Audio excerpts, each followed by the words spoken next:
Hi there, are you one of those beginner guitarists who'll do absolutely anything to avoid playing bar chords? That's impossible! Well, if you are, you've come to the right place. The E-shaped bar chord gets its name from the open E chord down here. The root note of this open chord is the low 6th string, which is an E.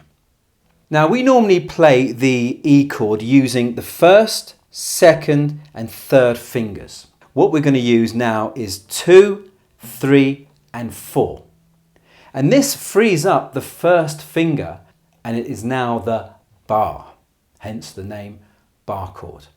So we've got this here, we've got this 1st finger freed up. Now what I'm going to do is I'm going to move everything up 1 fret. Okay, so that like that.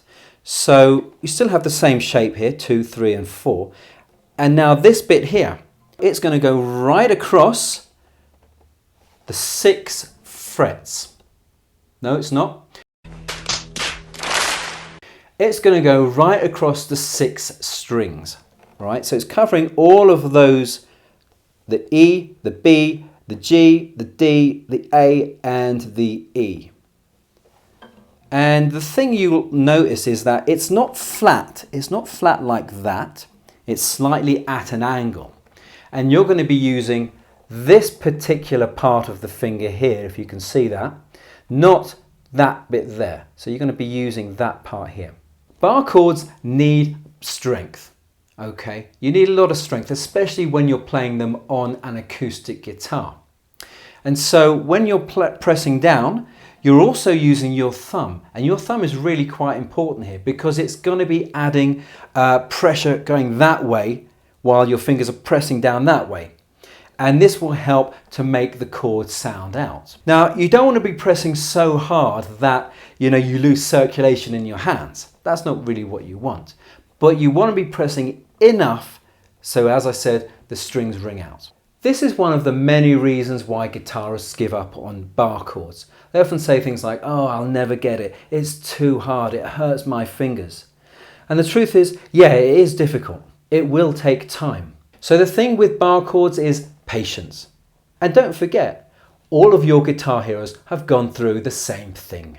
So we've seen the shape, we've seen what the 1st finger does, but what does this chord actually sound like? Whenever I learned a new chord when I was starting out, I always put the shape on and then played each string individually to make sure the chord was sounding good. So here we go. This is what I would do.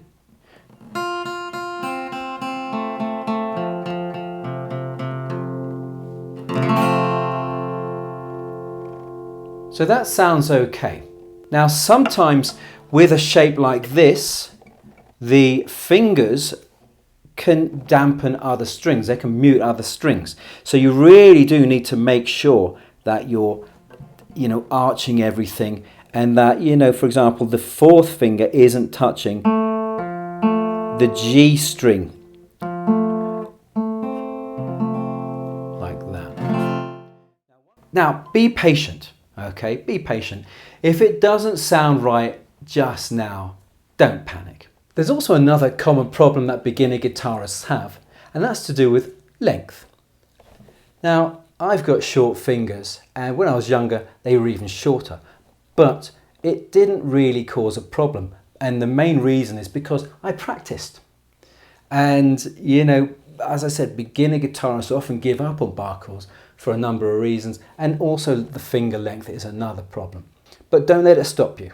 You keep practice, you keep playing, you'll get it right. If you want to see how to use this E-shaped bar chord in a classic slice of rock and roll, then click or tap the screen here. Thanks for watching, happy strumming.